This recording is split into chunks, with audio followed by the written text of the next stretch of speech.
ಶುಭೋದಯ ಮಕ್ಕಳೇ. ಇಂದು ನಾವು ಅಭ್ಯಾಸವನ್ನು ನೋಡೋಣ. ಹಾಗೆ ಇಬ್ಬರು ಗೆಳೆಯರು ಈ ಗದ್ಯವನ್ನು ಅಧ್ಯಯನ ಮಾಡೋಣ. ಹೋದ ವಾರದ ಪಾಠಕ್ಕೆ ಸಂಬಂಧಿಸಿದಂತಹ ಅಭ್ಯಾಸ ನೋಡಿ ಮಕ್ಕಳೇ. ಪ್ರಶ್ನೆ ಸಂಖ್ಯೆ 2, ಶಾಲೆಯಲ್ಲಿ ನೀವು ಸ್ನೇಹಿತರೊಂದಿಗೆ ಹೇಗೆ ಆಡುವಿರಿ? 5 ವಾಕ್ಯಗಳಲ್ಲಿ ಬರೆಯಿರಿ. ಶಾಲೆಯಲ್ಲಿ ನೀವು ನಿಮ್ಮ ಫ್ರೆಂಡ್ಸ್ ಜೊತೆ ಯಾವ ರೀತಿ ಆಟವಾಡ್ತೀರಿ ಅದರ ಬಗ್ಗೆ ಒಂದು 5-6 ವಾಕ್ಯದಲ್ಲಿ ಸ್ವತಃ ನೀವೇ ಬರೆಯಬೇಕು. ಕೊಟ್ಟಿರುವ ಅಕ್ಷರಗಳಿಗೆ ಗುಣಿತಾಕ್ಷರಗಳನ್ನು ಬರೆಯಿರಿ. ಇಲ್ಲಿ ಚ, ಝ, ಠ, ಡ ಇವುಗಳಿಗೆ ಗುಣಿತಾಕ್ಷರಗಳನ್ನು ಬರೆದಿದ್ದೇನೆ ಮಕ್ಕಳೇ. ಇದೇ ರೀತಿಯಲ್ಲಿ ನೀವು ಕೂಡ ಬರೆಯಿರಿ. ರೀಡರ್ ಪುಸ್ತಕದಲ್ಲಿ ಹಾಗೂ ಅಭ್ಯಾಸ ಪುಸ್ತಕದಲ್ಲಿ ತಪ್ಪದೆ ಬರೆಯಿರಿ. ಗಾದೆ ಮಾತು ಪೂರ್ಣ ಮಾಡಿರಿ. ಒಂದು ಮಾದರಿ ಕೊಟ್ಟಿದ್ದಾರೆ ನೋಡಿ ಮಕ್ಕಳೇ, ಅದೇ ರೀತಿಯಲ್ಲಿ ಕೆಳಗಡೆ ಬರೆಯಬೇಕು. ಕೈ ಕೆಸರಾದರೆ ಬಾಯಿ ಮೊಸರು. ತಾಯಿಗಿಂತ ಬಂಧುವಿಲ್ಲ, ಉಪ್ಪಿಗಿಂತ ರುಚಿಯಿಲ್ಲ. ಉಪಾಯ ಬಲ್ಲವನಿಗೆ ಅಪಾಯವಿಲ್ಲ. ಹಾಸಿಗೆ ಇದ್ದಷ್ಟು ಕಾಲು ಚಾಚು. ಗಿಡವಾಗಿ ಬಗ್ಗದ್ದು ಮರವಾಗಿ ಬಗ್ಗಿತೆ. ಮಾದರಿಯಂತೆ ವೃತ್ತದೊಳಗಿನ ಅಕ್ಷರಗಳನ್ನು ಬಳಸಿ ಪದ ರಚನೆ ಮಾಡಿರಿ. ಒಂದು ಮಾದರಿ ಅವರೇ ಕೊಟ್ಟಿದ್ದಾರೆ ನೋಡಿ ಮಕ್ಕಳೇ.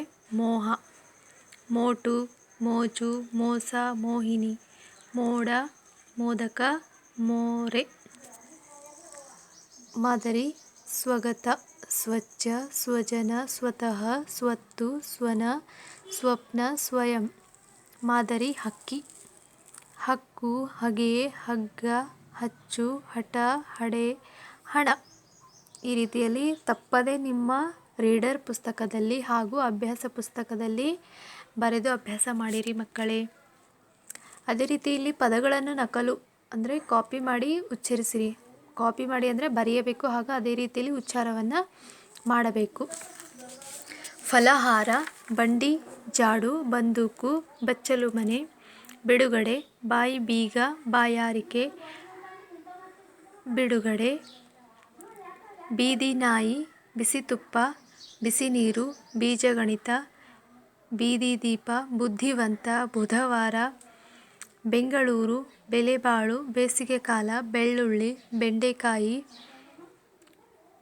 ಬೊಬ್ಬೆ ಹಾಕು, ಬ್ರಹ್ಮ ರಾಕ್ಷಸ, ಬ್ರಹ್ಮೋತ್ಸವ, ಭಯಂಕರ.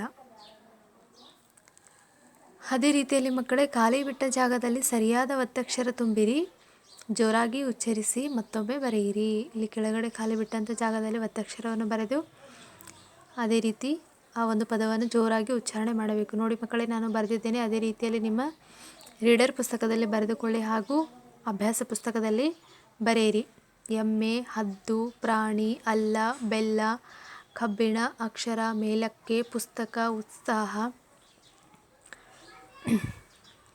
ಮೆಟ್ಟಿಲು, ಮೊಟ್ಟೆ, ಹತ್ತಿರ, ರಮ್ಯ, ರಕ್ಕಸ, ಆಶ್ರಯ, ಮನಸ್ಸು, ಪ್ರಳಯ, ಕತ್ತಲು, ಚೆನ್ನಾಗಿ, ಉತ್ತರ, ಪ್ರಕಾಶ, ಪ್ರಭಾವ, ಪ್ರಸಂಗ, ಸಮುದ್ರ. ಇಲ್ಲಿ ನೋಡಿ ಮಕ್ಕಳೇ, ಒಂದು ಆರ್ಟ್ ಬಿಡಿಸಬೇಕು ಅಂದರೆ ಡ್ರಾಯಿಂಗ್ ಮಾಡಬೇಕು. ಮನೆ ಚಿತ್ರ ಬಿಡಿಸಿ ಬಣ್ಣ ಹಾಕಿರಿ. ಒಂದು ಅಂದವಾದ ಮನೆಯ ಚಿತ್ರವನ್ನು ಬಿಡಿಸಿ ನೀವೇ ಸ್ವತಃ ಬಿಡಿಸಿ ಬಣ್ಣ ಹಾಕಿರಿ. ನೋಡಿ ಮಕ್ಕಳೇ, ಇಲ್ಲಿ ಗದ್ಯ ಇಬ್ಬರು ಗೆಳೆಯರಿರ್ತಾರೆ, ಸ್ನೇಹಿತರ ಫ್ರೆಂಡ್ಸ್ ಇರ್ತಾರೆ. ಇಬ್ಬರು ಸ್ನೇಹಿತರು ದೂರ ದೇಶಕ್ಕೆ ಪ್ರಯಾಣ ಹೊರಡುತ್ತಾರೆ. ಇಬ್ಬರು ಫ್ರೆಂಡ್ಸ್ ಸೇರಿಕೊಂಡು ದೂರದ ಬೇರೆ ದೇಶಕ್ಕೆ ಪ್ರಯಾಣ ಹೋಗೋಣ ನಡ್ಕೊಂಡು ಅಂತ ಹೋಗ್ತಾ ಇರ್ತಾರೆ. ಪ್ರಯಾಣ ಅಂದರೆ ಸಂಚಾರ ಮಾಡೋದು, ಬೇರೆ ಊರುಗಳಿಗೆ ಹೋಗೋದು. ಸಂಚಾರ ಮಾಡ್ಲಿಕ್ಕಂತ ಇಬ್ಬರು ಸೇರಿಕೊಂಡು ಹೋಗ್ತಿರ್ತಾರೆ. ಅವರಿಬ್ಬರು ಹೋಗಬೇಕಾದ ಸ್ಥಳ ಒಂದೇ ಆಗಿತ್ತು. ಅವರಿಬ್ಬರು ಹೋಗಿರಬೇಕಾಗಿರುವಂಥ ಊರು, ದೇಶ ಒಂದೇ ಆಗಿರ್ತದೆ. ಅವರು ಹೋಗಬೇಕಾದ ಮಾರ್ಗದಲ್ಲಿ 4 ಕಾಡುಗಳನ್ನು ಹಾದು ಹೋಗಬೇಕಿತ್ತು. ಅವರು ನಡ್ಕೋತಾ ಹೋಗಬೇಕಾಗಿತ್ತಲ್ಲ. ಆ ಹೋಗುವ ದಾರಿಯಲ್ಲಿ ಅನೇಕ 4-6 ಕಾಡುಗಳು ಇದ್ದವು. ಆ ಕಾಡುಗಳನ್ನು ದಾಟಿಕೊಂಡು ಹೋಗಬೇಕು. ಕಾಡಿನಲ್ಲಿ ಹೋಗುವಾಗ ಎಂಥದೇ ಪರಿಸ್ಥಿತಿ ಎದುರಾದರೂ ನಾವಿಬ್ಬರು ಜೊತೆಯಾಗಿರೋಣ, ಏನೇ ಕಷ್ಟ ಬರಲಿ ಜೊತೆಯಾಗಿ ಎದುರಿಸೋಣ ಎಂದು ಮೊದಲ ಸ್ನೇಹಿತ ಹೇಳಿದ. ಇಬ್ಬರು ಸ್ನೇಹಿತರಿರ್ತಾರಲ್ಲ ಮಕ್ಕಳೇ, ಒಬ್ಬ ಸ್ನೇಹಿತ ಏನು ಹೇಳ್ತಾನೆ, ನಾವು ಕಾಡಿನಲ್ಲಿ ಹೋಗಬೇಕಾದ್ರೆ ಯಾವುದೇ ರೀತಿಯ ಪರಿಸ್ಥಿತಿ ಬರಲಿ, ಏನೇ ನಮ್ಗೆ ಅಂಥದ್ದು ಸಾವು ಬರುವಂಥ ಪರಿಸ್ಥಿತಿ ಬಂದರೂ ಕೂಡ ನಾವು ಏನು ಮಾಡಬಾರ್ದು, ಇಬ್ಬರು ಜೊತೆಯಾಗಿ ಇರೋಣ. ಎಷ್ಟೇ ಕಷ್ಟ ಬಂದರೂ ಅದನ್ನು ನಾವು ಇಬ್ಬರು ಜೊತೆಯಾಗಿ ಎದುರಿಸೋಣ ಅಂತ ಮೊದಲನೇ ಸ್ನೇಹಿತ ಹೇಳ್ತಾನೆ. ಅವಾಗ ಎರಡನೇ ಸ್ನೇಹಿತ ಏನಂತಾನ, ಆಗಲಿ ಈ ಮಾತಿಗೆ ನಾನು ಬದ್ಧ. ಆಯ್ತಪ್ಪ, ನೀ ಏನು ಮಾತು ಹೇಳಕತ್ತಿಲ್ಲ ಅದಕ್ಕೆ ನನ್ನ ಒಪ್ಪಿಗೆ ಇದೆ. ಇಬ್ಬರು ಜೊತೆಯಾಗಿ ಇರೋಣ, ಜೊತೆಯಾಗಿ ಏನೇ ಕಷ್ಟ ಬಂದರೂ ಎದುರಿಸೋಣ ಅಂತ ಎರಡನೆಯವನು ಹೇಳುತ್ತಾನೆ. ಇಬ್ಬರು ನಡೆದು ಹೋಗುತ್ತಿರಲು ದಟ್ಟವಾದ ಕಾಡೊಂದು ಎದುರಾಯಿತು. ಇಬ್ಬರು ನಡ್ಕೋತಾ ಹೋಗ್ಬೇಕಾದ್ರೆ ಒಂದು ದಟ್ಟವಾದ ಕಾಡು ಕಾಣಿಸ್ತದ. ಆ ಕಾಡನ್ನು ದಾಟ್ಕೊಂಡು ಹೋಗ್ಬೇಕೀಗ ಅವರು. ಹೋಗ್ತಾ ಇರಬೇಕಾದ್ರೆ ಮೆಲ್ಲನೆ ಹೆಜ್ಜೆ ಇಡುತ್ತಾ ಭಯದಿಂದ ನಡೆದು ಹೋಗುತ್ತಿರಲು ಕರಡಿಯೊಂದು ಇವರ ಎದುರಿನಿಂದ ಓಡಿ ಬಂದಿತು. ಮೊದಲೇ ಭಾಳಷ್ಟು ದಟ್ಟವಾದ ಕಾಡಿರ್ತದ. ಆ ಕಾಡಿನೊಳಗೆ ಹೋಗ್ಬೇಕಂದ್ರೆ ಇವ್ರಿಗೂ ಅಂಜಿಕೆ ಬರ್ತಾ ಇರ್ತದ. ಮೆಲ್ಲಗೆ ಹೆಜ್ಜೆ ಇಡುತ್ತಾ, ಭಯದಿಂದ ಹೆಜ್ಜೆ ಇಡುತ್ತಾ, ಅಂಜ್ಕೋತಾ ಹೆಜ್ಜೆ ನೆಡುತ್ತಾ ಹೋಗಬೇಕಾದ್ರೆ ಇವರ ಎದುರಿಗೆ ಒಂದು ಕರಡಿ ಇವರ ಎದುರಿನಿಂದ ಓಡಿ ಬಂದಿತು. ಮರವೊಂದರ ಪಕ್ಕದಲ್ಲಿದ್ದ ಎರಡನೇ ಸ್ನೇಹಿತ ತಕ್ಷಣವೇ ಮರದ ಕೊಂಬೆ ಹಿಡಿದು ಮೇಲೇರಿದ. ಮರದ ಸಮೀಪ ಇರ್ತಾನಲ್ಲ ಎರಡನೇ ಸ್ನೇಹಿತ, ತಕ್ಷಣ ಮರದ ಕೊಂಬೆ ಹಿಡ್ಕೊಂಡು ಮೇಲೇರಿಬಿಡ್ತಾನ. ಮರ ಹತ್ತಲು ಬಾರದ ಮತ್ತೊಬ್ಬ ನೆಲದ ಮೇಲೆ ಬೋರಲಾಗಿ ಮಲಗಿದ. ಇನ್ನೊಬ್ಬ ಏನು ಮಾಡ್ತಾನ, ಮರ ಏರ್ಲಕ್ಕೆ ಬರಂಗಿಲ್ಲ, ಏನು ಮಾಡಬೇಕಪ್ಪ ಅಂತ ತೋಚ್ಲಾರ್ದೆ ಏನು ಮಾಡ್ತಾನ, ಬೋರಲಾಗಿ ಅಂದ್ರೆ ಬಾಳಿ ಮಲ್ಕೋದಂತೀವಲ್ಲ, ಬಾಳಿ ಮಲ್ಕೊಂಡು ಬಿಡ್ತಾನ. ನೋಡಿಲ್ಲಿ ಯಾವ ರೀತಿ ಬಾಳಿ ಮಲ್ಕೊಳ್ಳೋಣ. ಒಬ್ಬವು ಮರವನ್ನು ಏರಿ ಕುಂತಿದ್ದಾನೆ. ಇಲ್ಲಿ ಕರಡಿ ಬಂದಿದೆ. ಕರಡಿ ಮಲಗಿದವನ ಹತ್ತಿರ ಬಂದು ಕಿವಿಯನ್ನು ಮೂಸಿ ನೋಡಿತು. ಸಮೀಪ ಬರ್ತದ ಕರಡಿ, ಬಂದು ಮಲ್ಕೊಂಡವನ ಹತ್ತಿರ ಬಂದು ನೋಡ್ತದ. ಅವನ ಕಿವಿಯನ್ನು ಮೂಸ್ತಂದ್ರೆ ಕಿವಿಯನ್ನು ವಾಸನೆ ನೋಡ್ತದೆ. ಕಿವಿ ಹತ್ರ ಬಂದು ಅವನು ಸತ್ತಿರಬೇಕೆಂದು ನಿರ್ಧರಿಸಿ ಮುಂದೆ ಹೊರಟು ಹೋಯಿತು. ಇವ ಸತ್ತಿರಬಹುದು ಅಂತ ಅದು ತಿಳ್ಕೊಂಡು ಏನು ಮಾಡ್ತದ, ಮುಂದೆ ಹೊರಟು ಹೋಗ್ತದ. ಮರ ಹತ್ತಿದವನು ಕೆಳಗಿಳಿದು ಬಂದ. ಮರ ಹತ್ತಿದವನು ಏನು ಮಾಡ್ತಾನೆ, ಈಗ ಕೆಳಗಿಳಿದು ಬಂದು ಕರಡಿ ನಿನ್ನ ಕಿವಿಯಲ್ಲಿ ಏನು ಹೇಳಿತು ಎಂದು ಕೇಳಿದ. ಕೆಳಗಿಳಿದು ಬಂದವನೇ ಏನು ಕೇಳ್ತಾನ, ಕರಡಿ ನಿನ್ನ ಹತ್ರ ಬಂದಿತ್ತಲ್ಲಪ್ಪ, ಏನು ಹೇಳ್ತು ನಿನ್ನ ಕಿವ್ಯಾಗ ಅಂತ ಕೇಳ್ತಾನೆ. ಮಲಗಿದ್ದವನು ಎದ್ದು ಕುಳಿತು ತಿರಸ್ಕಾರದಿಂದ, ಅವನಿಗೆ ಭಾಳ ಬೇಸರ ಆಗಿರ್ತದೆ. ಯಾಕಂದ್ರೆ ಇಬ್ಬರು ಒಟ್ಟಿಗೆ ಇರೋಣ, ಏನೇ ಕಷ್ಟ ಬಂದ್ರು ಅಂತ ಹೇಳಿರ್ತಾನೆ. ಆದರೆ ಇಲ್ಲಿ ಕಷ್ಟದ ಕಾಲದಲ್ಲಿ ಏನು ಮಾಡ್ತಾನೆ, ಕೈ ಕೊಟ್ಟು ತಾನೊಬ್ಬನೇ ಮಾತ್ರ ಮೇಲೆ ಹೋಗಿ ಕುಳಿತುಕೊಳ್ತಾನಲ್ಲ, ಅದಕ್ಕೆ ಇವನಿಗೆ ಭಾಳ ಸಿಟ್ಟು ಬಂದು ಏನು ಹೇಳ್ತಾನೆ, ಮಾತಿಗೆ ತಪ್ಪುವ ಗೆಳೆಯನನ್ನು ನಂಬಿದ ನೀನು ಮೂರ್ಖ ಎಂದು ಹೇಳಿತು ಎಂದನು. ಮಾತಿಗೆ ತಪ್ಪುವ ಗೆಳೆಯನನ್ನು ನಂಬಿದ ನೀನು ಮೂರ್ಖ ಎಂದು ಹೇಳಿತು. ನಿನ್ನ ಗೆಳೆಯ ಏನು ಮಾಡ್ಯಾನ, ನಿನಗೆ ಮಾತು ಕೊಟ್ಟಾನ, ಮಾತನ್ನು ತಪ್ಪ್ಯಾನ, ನೀ ಎಷ್ಟು ಮೂರ್ಖ ಇದ್ದಿದ್ದಿ, ಅವನ ಮಾತನ್ನು ನೀ ಯಾಕೆ ನಂಬಿದಿ ಅಂತ ಕಿವಿಯೊಳಗೆ ನನಗೆ ಹೇಳಿ ಹೋಯಿತು ಅಂತ ಹೇಳ್ತಾನ. ಗೊತ್ತಾಯ್ತಲ್ವ ಮಕ್ಕಳೇ? ಈ ಪಾಠದಿಂದ ನಮಗೆ ತಿಳಿದು ಬರುವ ನೀತಿ ಎಂದರೆ ಕಷ್ಟ ಬಂದಾಗ ಬಿಟ್ಟು ಹೋಗುವವರನ್ನು ನಂಬಲೇಬಾರದು. ನಮ್ಮ ಸ್ನೇಹಿತರು ಯಾವ ರೀತಿ ಇರಬೇಕಪ್ಪ ಅಂದರೆ, ನಮ್ಮ ಕಷ್ಟ ಕಾಲದಲ್ಲಿ ನಮಗೆ ಸಹಾಯ ಮಾಡುವಂಥ ಸ್ನೇಹಿತರನ್ನು ನಾವು ಅವರ ಸ್ನೇಹವನ್ನು ಬೆಳೆಸಬೇಕು. ಈಗ ಒಂದು ಸಲ ಸ್ನೇಹ ಮಾಡಿದ್ವಪ್ಪ ಅಂದ್ರೆ ನಮ್ಗೆ ಕಷ್ಟ ಕಾಲದಲ್ಲಿ ಅವರು ನಮ್ಮನ್ನು ಬಿಟ್ಟು ಹೋದರು ಅಂದ್ರೆ ಅವರ ಸ್ನೇಹದಲ್ಲಿ ಏನಾಗುತ್ತೆ, ನಮಗೆ ನಂಬಿಕೆ ಇರೋಂಗಿಲ್ಲ. ಹೌದಲ್ವ ಮಕ್ಕಳೇ? ಅದಕ್ಕೋಸ್ಕರ ಒಳ್ಳೆಯವರ ಸ್ನೇಹವನ್ನು ಮಾಡಬೇಕು. ಇಬ್ಬರು ಸ್ನೇಹಿತರಾದರಪ್ಪ ಅಂದ್ರೆ ಅವರ ನಡುವೆ ಒಳ್ಳೆಯ ರೀತಿಯಲ್ಲಿ ಬಾಂಧವ್ಯವಿರಬೇಕು. ಎಂದಿಗೂ ಕೂಡ ಯಾವುದೇ ಕಷ್ಟ ಬಂದರೂ ಸ್ನೇಹಿತರು ಜೊತೆಯಾಗಿ ಇರುವಂತಹ ಸ್ನೇಹಿತರಾಗಿರಬೇಕು. ಗೊತ್ತಾಯ್ತಲ್ವ ಮಕ್ಕಳೇ?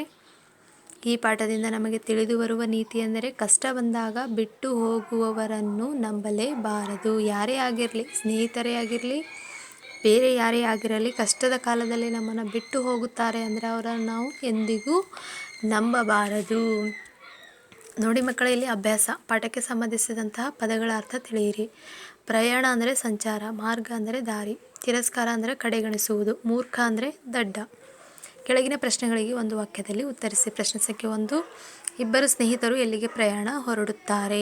ಉತ್ತರ, ಇಬ್ಬರು ಸ್ನೇಹಿತರು ದೂರದ ದೇಶಕ್ಕೆ ಪ್ರಯಾಣ ಹೊರಡುತ್ತಾರೆ. ಪ್ರಶ್ನೆ ಸಂಖ್ಯೆ 2, ಪ್ರಯಾಣಿಕರು ಏನನ್ನು ಹಾದು ಹೋಗಬೇಕಿತ್ತು? ಉತ್ತರ, ಪ್ರಯಾಣಿಕರು ಕಾಡುಗಳನ್ನು ಹಾದು ಹೋಗಬೇಕಿತ್ತು. ಪ್ರಶ್ನೆ ಸಂಖ್ಯೆ 3, ಪ್ರಯಾಣಿಕರಿಗೆ ಎದುರಾದ ಪ್ರಾಣಿ ಯಾವುದು? ಉತ್ತರ, ಪ್ರಯಾಣಿಕರಿಗೆ ಎದುರಾದ ಪ್ರಾಣಿ ಕರಡಿ. ಪ್ರಶ್ನೆ ಸಂಖ್ಯೆ 4, ಕರಡಿ ಮಲಗಿದವನನ್ನು ಬಿಟ್ಟು ಏಕೆ ಹೊರಟು ಹೋಯಿತು? ಉತ್ತರ, ಕರಡಿ ಮಲಗಿದವನು ಸತ್ತಿರಬೇಕೆಂದು ತಿಳಿದು ಹೊರಟು ಹೋಯಿತು. ಪ್ರಶ್ನೆ ಸಂಖ್ಯೆ 3, ಯಾರು ಯಾರಿಗೆ ಹೇಳಿದರು? ಪ್ರಶ್ನೆ ಸಂಖ್ಯೆ 1, ಆಗಲಿ ಈ ಮಾತಿಗೆ ನಾನು ಬದ್ಧ. ಈ ಮಾತನ್ನು ಎರಡನೆಯವನು ಮೊದಲನೆಯವನಿಗೆ ಹೇಳಿದ. ಪ್ರಶ್ನೆ ಸಂಖ್ಯೆ 2, ಕರಡಿ ನಿನ್ನ ಕಿವಿಯಲ್ಲಿ ಏನು ಹೇಳಿತು? ಈ ಮಾತನ್ನು ಎರಡನೇ ಸ್ನೇಹಿತ ಮರ ಏರಿ ಕುಳಿತಿರ್ತಾನಲ್ಲ ಆತ ಏನು ಮಾಡ್ತಾನೆ, ಮೊದಲನೇ ಸ್ನೇಹಿತಗೆ ಕೇಳಿದ. ಈ ಪದಗಳನ್ನು ನಿಮ್ಮ ಸ್ವಂತ ವಾಕ್ಯಗಳಲ್ಲಿ ಬರೆಯಿರಿ. ಸ್ನೇಹಿತರ ಮಧ್ಯೆ ಒಳ್ಳೆಯ ಬಾಂಧವ್ಯ ಇರಬೇಕು. ಕಾಡಿನಲ್ಲಿ ಹಲವಾರು ಪ್ರಾಣಿಗಳಿರುತ್ತವೆ. ಭಯ, ನಮಗೆ ಸಿಂಹ ಎಂದರೆ ಭಯವಾಗುತ್ತದೆ. ತಪ್ಪು, ನಾನು ಶಿಕ್ಷಕರು ಕೇಳಿದ ಪ್ರಶ್ನೆಗೆ ತಪ್ಪು ಉತ್ತರ ಹೇಳಿದೆ. ಬಿಟ್ಟ ಸ್ಥಳದಲ್ಲಿ ಸರಿಯಾದ ಅಕ್ಷರವನ್ನು ತುಂಬಿರಿ. ಸ್ನೇಹಿತ, ಪರಿಸ್ಥಿತಿ, ವಾಸನೆ, ಗೆಳೆಯ. ಅಕ್ಷರಗಳನ್ನು ಕೂಡಿಸಿ ಬರೆಯಿರಿ.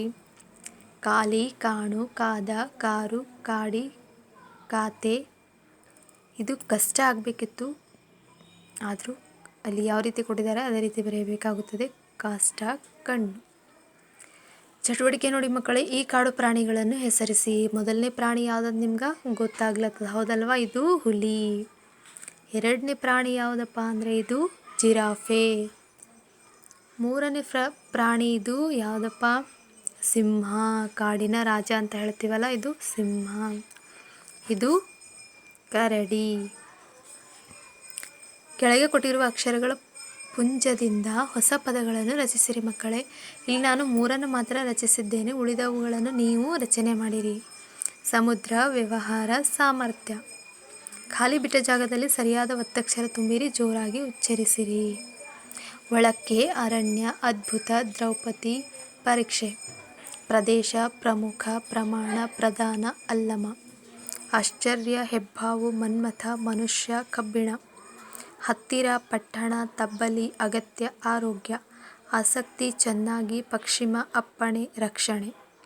ಈ ರೀತಿಯಲ್ಲಿ ನೀವು ಬರೆಯಿರಿ ಮಕ್ಕಳೇ. ನಿಮ್ಮ ಅಭ್ಯಾಸ ಪುಸ್ತಕದಲ್ಲಿ ಹಾಗೂ ರೀಡರ್ ಪುಸ್ತಕದಲ್ಲಿ ತಪ್ಪದೆ ಬರೆಯಿರಿ. ಪದಗಳನ್ನು ನಕಲು ಕಾಪಿ ಮಾಡಿ ಉಚ್ಚರಿಸಿರಿ. ಮಂತ್ರಾಕ್ಷತೆ, ಮಂಗಳೂರು, ಮುತ್ತಿನ ಹಾರ, ಮಧುಚಂದ್ರ, ಮನೆಗೆಲಸ, ಮಿಂಚುಹುಳು, ಮೂಲೆ ಮನೆ, ಮೈಸೂರು ಪಾಕು, ಮೃಗಾಲಯ, ಮೌನವ್ರತ, ಯಜಮಾನ, ಯುವರಾಜ.